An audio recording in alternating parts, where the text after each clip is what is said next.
Halo teman-teman, kembali lagi bersama Palma Anjas, channel yang akan menghibur kalian semua dengan menghadirkan alur cerita film-film unfaedah.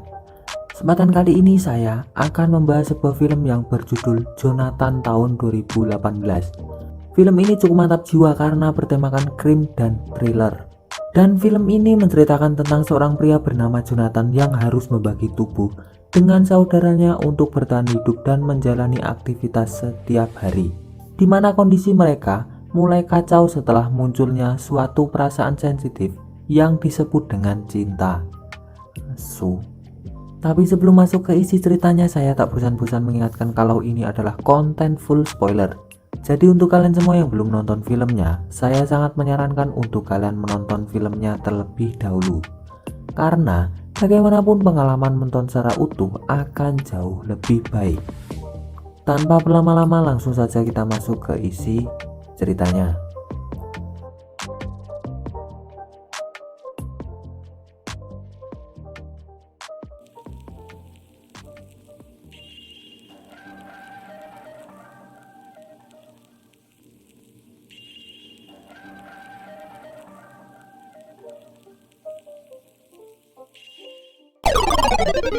Film diawali dengan diperlihatkan seorang pria bernama Jonathan yang sedang membuat sebuah rekaman tentang aktivitas sehari-harinya. Hai. Setelah itu, ia membuka sebuah rekaman dari seorang pria bernama John. Perlu diketahui bahwa Jonathan dengan John merupakan orang yang berbeda, namun berada dalam satu tubuh yang sama. Ya, kayak dua kepribadian ganda gitulah. Mereka berdua adalah kakak beradik yang hidup dengan cara bertukar tubuh setiap harinya. Seperti sip kerja, mereka sadar akan dirinya dalam waktu yang telah ditentukan. Jonathan akan tersadar di jam 7 pagi sampai jam 7 malam, sementara John akan tersadar dari jam 7 malam sampai jam 7 pagi. Untuk itu, mereka harus menyesuaikan waktu beraktivitas, olahraga, dan beristirahat untuk menstabilkan kondisi fisiknya. Dan fungsi mereka membuat sebuah rekaman adalah untuk dapat berkomunikasi satu sama lain. I had to type up this long deposition, and then I got a slice of pizza with Tom. He wanted to vent about his... Jonathan sendiri memiliki pekerjaan sebagai seorang arsitek yang sangat berbakat. Ia diajak untuk bergabung di proyek pembangunan tower oleh seorang bernama Hans. Untuk itu Hans meminta Jonathan untuk memperpanjang jam kerjanya agar proyek tersebut dapat berjalan dengan lancar. Namun waktu Jonathan yang terbatas karena dirinya harus berbagi kesadaran dengan John, jelas dirinya tidak dapat menerima tawaran tersebut. Kemudian seperti biasa, Jonathan membuat sebuah rekaman kepada John. Selain untuk berkomunikasi, dalam peraturannya mereka juga harus saling jujur dan mengetahui tentang aktivitas yang dijalaninya satu sama lain. Sampai akhirnya ketika Jonathan hendak mencuci pakaian yang telah digunakan John semalam, dirinya menemukan sebuah tisu bar yang artinya John telah pergi ke sebuah bar. Tentu saja hal itu menjadi masalah bagi Jonathan, karena dalam rekamannya John tidak menceritakan bahwa dirinya telah pergi ke bar. Lantas Jonathan membuat sebuah rekaman berisikan pertanyaan mengenai bar yang John datangi pada saat dirinya tersadar. Kemudian John menjawab lewat rekamannya bahwa dirinya pergi ke sebuah bar hanya untuk mendengarkan curhatan dari temannya yang bernama Tom tentang mantan pacarnya. Karena Jonathan mencurigai saudaranya tersebut akan melanggar peraturan yang telah dibuat, dirinya menyewa detektif yang telah ditugaskan untuk memata-matai aktivitas John pada malam hari. Tentu saja detektif tersebut merasa keheranan karena untuk pertama kalinya ia mendapat klien sekaligus targetnya sendiri untuk diikuti. Detektif tersebut berhasil mendapatkan beberapa rangkaian kegiatan sekaligus dokumentasi mengenai aktivitas John pada malam hari ketika dirinya tersadar. Dan pada saat itu John pergi ke sebuah bar yang telah dibicarakan dan meminum bir bersama pacarnya yang tak lain adalah seorang pelayan bar tersebut. Jonathan yang mengetahui hal itu langsung menanyakan kepada John tentang pacarnya. Kemudian kita diperlihatkan singkat adegan mengenai komunikasi antara Jonathan dengan John lewat rekaman yang telah dibuat masing-masing. Jonathan mengatakan bahwa John telah melanggar peraturan yang telah mereka buat dengan mempunyai seorang pacar. Namun John merasa tidak berdaya dengan perasaannya jika harus hidup mandiri. Seperti Jonathan yang telah mematikan perasaannya untuk tidak memiliki pacar maupun teman. Kemudian Jonathan meminta John untuk memutuskan pacarnya atau perempuan tersebut harus mengetahui kebenaran tentang mereka, atau jika tidak, Jonathan sendiri yang akan memberitahunya. Awalnya John tidak ingin memutuskannya karena dirinya sangat mencintai perempuan tersebut. Namun pada akhirnya John memutuskan pacarnya tersebut karena tidak ingin jika rahasia mereka harus terbongkar. Setelah itu Jonathan didatangi oleh seorang perempuan bernama Elena yang tak lain adalah mantan pacar John yang baru saja diputuskan tadi malam. Elena datang ke rumah untuk menanyakan mengapa John tiba-tiba memutuskannya begitu saja. Namun dikarenakan pada saat itu adalah siang hari yang artinya Jonathan yang tersadar akan tubuhnya. Maka dari itu Jonathan mengatakan dengan jujur bahwa dirinya bukanlah John, melainkan saudaranya. Dan sekarang John sedang tertidur di dalam tubuhnya. Mendengar hal itu tentu saja Elena tidak mempercayai lalu pergi dari sana. Kemudian Jonathan kembali membuat sebuah rekaman untuk menyampaikan rasa kecewanya kepada John karena dirinya telah memberitahu Elena mengenai tempat tinggal mereka. Namun pada keesokan harinya John justru tidak membuat rekaman untuk disampaikan kepada Jonathan. Karena khawatir akhirnya Jonathan menemui dokter mereka yaitu Dr. Mary untuk berkonsultasi. Dr. Mary mengatakan bahwa John mengalami depresi setelah memutuskan Elena. Ia juga menyarankan agar Jonathan tidak perlu bertengkar dengan John akan hal itu. Pada keesokan harinya Jonathan menemui Elena di sebuah bar tempat dirinya bekerja. Jonathan berniat memberikan buku dari Dr. Mary yang isinya tentang dirinya dengan John yang berbagi tubuh untuk bertahan hidup. Jonathan mengatakan bahwa sejak mereka bayi, ibunya telah meninggalkannya karena mereka tak dapat berhenti menangis. Dan pada saat itu Dr. Mary lah datang untuk mempelajari apa yang telah terjadi, bahwa sebenarnya adalah dua jiwa atau dua orang yang berbeda, namun berada dalam satu tubuh yang sama. Maka dari itu, Dr. Mary memutuskan untuk merawat dan membesarkan mereka dengan memberikan terapi dan pengobatan serta sebuah pengaturan waktu untuk otak mereka agar dapat tersadar pada waktu yang telah ditentukan. Dan terjadilah shift malam untuk John dan siang untuk Jonathan. It's like a timer for the brain. Selain untuk memberitahu rahasia mereka, Jonathan juga meminta Elena membuat sebuah rekaman dirinya untuk disampaikan kepada John. Hal itu dilakukan agar John dapat kembali membuat rekaman untuk disampaikan dan berkomunikasi kepada Jonathan lagi. Namun hal tersebut tidak membantu karena sudah 1 minggu John sama sekali tidak membuat rekaman dirinya untuk disampaikan kepada Jonathan. Singkat cerita, Elena menemui Jonathan ke rumahnya untuk mengembalikan buku ciptaan dari Dr. Mary. Setelah mengamati buku tersebut, akhirnya Elena mempercayai kebenaran tentang Jonathan dengan John. Kemudian mereka berdua mengobrol. Lalu Elena menanyakan jika memiliki pacar adalah satu hal yang melanggar peraturan hidup mereka, maka bagaimana jika bermantap-mantap dengan lawan jenis? Dan Jonathan pun menjawab secara perlahan bahwa tidak ada larangan untuk hal itu. Semenjak pertemuannya dengan Elena, Jonathan menjadi semakin dekat dengannya. Dirinya mulai banyak menghabiskan waktu dengan Elena sampai-sampai ketika sedang berbicara di rumahnya, Jonathan ketiduran sehabis menonton film bersamanya.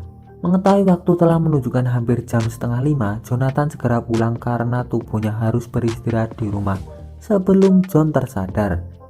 Bahkan pada saat itu, Jonathan tidak sempat membuat rekaman untuk disampaikan kepada John karena aktivitasnya seharian dipenuhi bersama Elena. Jonathan takut jika nanti John akan mengetahui bahwa dirinya mulai dekat dengan mantan pacarnya tersebut. Kemudian di keesokan harinya, Jonathan mendapat sebuah rekaman dari John yang mengkhawatirkannya. Karena Jonathan tidak sempat membuat rekaman untuk disampaikannya kepada John kemarin. You okay? You didn't make a recording, so I got worried about you. Jonathan merasa senang melihat John telah kembali mengabarinya. Namun di sisi lain, Jonathan harus mulai lebih menjauhi Elena. Karena jika John mengetahui bahwa Jonathan telah dekat dengannya, itu akan berakibat fatal bagi mereka. Maka dari itu Jonathan menemui Elena ke rumahnya untuk membicarakan hal tersebut. Jonathan mengatakan bahwa mereka harus bersegera berjauhan. Namun Jonathan yang terlanjur mencintai Elena malah melakukan mantap-mantap dengannya di sana. Seperti yang sudah dikatakan sebelumnya, dirinya berpikir bahwa baru bermantap-mantap tidaklah melanggar peraturan karena tidak berpacaran. Kemudian Jonathan pulang ke rumah lalu menceritakannya kepada John lewat sebuah rekaman. Namun yang dikatakan Jonathan kepada John adalah sebuah kebohongan. Jonathan mengatakan bahwa dirinya telah bermantap-mantap dengan seorang perempuan yang bernama Allison. Padahal kenyataannya Jonathan telah bermantap-mantap dengan mantan pacarnya John, yaitu Elena. Lalu Jonathan kembali menemui Dr. Mary untuk berkonsultasi. Jonathan mengatakan bahwa dirinya telah mencintai Elena atau mantan pacarnya John. I've been seeing his old girlfriend, Elena. Dr. Mary yang mendengar hal itu tentu saja merasa terkejut karena sebelumnya Jonathan sangat menaati peraturan yang telah dibuat. Namun sekarang dirinya sendirilah yang mengingkarinya. Dr. Mary juga menyarankan agar Jonathan terus terang kepada John untuk segera menyelesaikan permasalahannya. You have to tell him.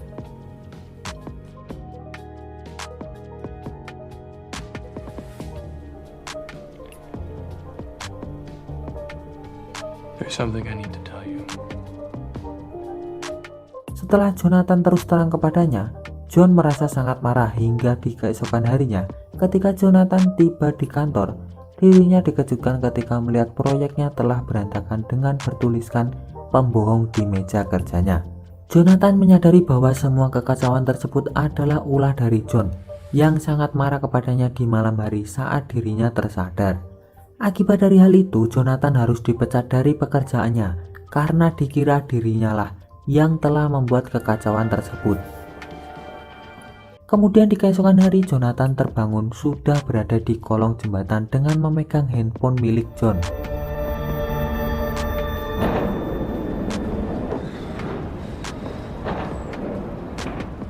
Dalam handphone tersebut terdapat rekaman John yang berisikan bahwa dirinya ingin dilepaskan dari tubuh tersebut, atau jika tidak, dirinya akan bunuh diri kapanpun ia mau. Melihat hal tersebut, Jonathan yang panik karena tidak ingin John mati segera pulang ke rumah dan memborgol dirinya agar ketika John tersadar, dirinya tidak berbuat hal yang tidak diinginkan. Kemudian Jonathan kembali terbangun dari tidurnya, lalu melihat waktu sadarnya telah bergeser 3 menit dari sebelumnya.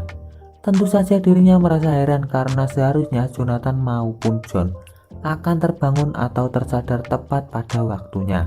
Ketika sedang memilih obat, John memaksakan untuk mengambil alih tubuhnya. Are you okay? Yeah, I'm fine. Menyadari hal tersebut, Jonathan langsung bergegas pulang ke rumah untuk memborgol tangannya. Namun ketika hendak memborgol tangannya, John terus saja memaksa mengambil alih tubuh tersebut untuk melakukan bunuh diri.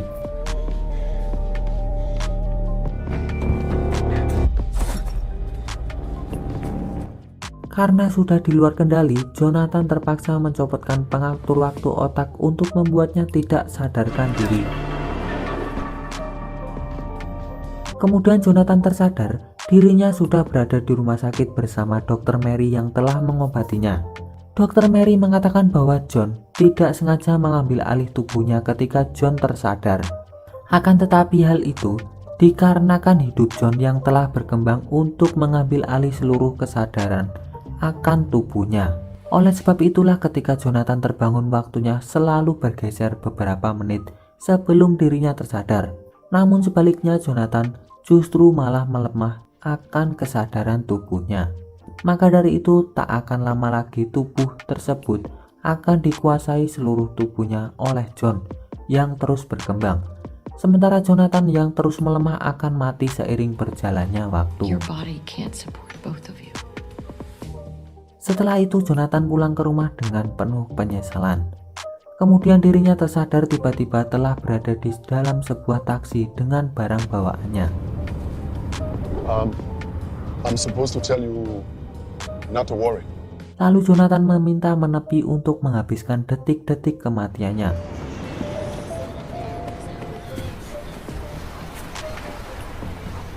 Dan disinilah Jonathan dengan John berkomunikasi untuk menyampaikan pesan terakhir di detik-detik perpisahannya. Lewat perantara si om taksi tersebut, John mengatakan bahwa dirinya mengkhawatirkan Jonathan akan merasakan sakit di akhir hidupnya. Lalu Jonathan memeluk si om taksi tersebut untuk melampiaskan penyesalan akan kesalahan dirinya yang telah ia perbuat kepada John. Tell him I say goodbye. Lalu setelah itu jiwa Jonathan mati dan menghilang dari tubuh tersebut. Dan sekarang tubuhnya telah diambil alih oleh John sepenuhnya. Goodbye. And you two are happy. Tak ada sip malam untuk John dan tak ada sip siang untuk Jonathan What's your lagi. name? Samin. I'm John. Dan film pun selesai. Ending yang asu bangetin. Mungkin kalian sedikit pusing karena aktor dalam film ini hanya satu orang. Dan begitulah yang saya rasakan saat membuat alur cerita film ini. Sangat-sangat pusing, cok. Tapi menurut saya dari segi cerita film ini sangat mantap jiwa. Hanya saja saya sendiri tidak main dalam film ini sehingga film ini curang semurah. Ceng, terakhir, kira-kira menurut kalian pelajaran apa yang bisa diambil dari cerita film ini? Pesan saya hanya satu, yaitu jangan goblok. Terima kasih sudah menonton video ini sampai akhir dan sampai jumpa di video berikutnya. Bye bye.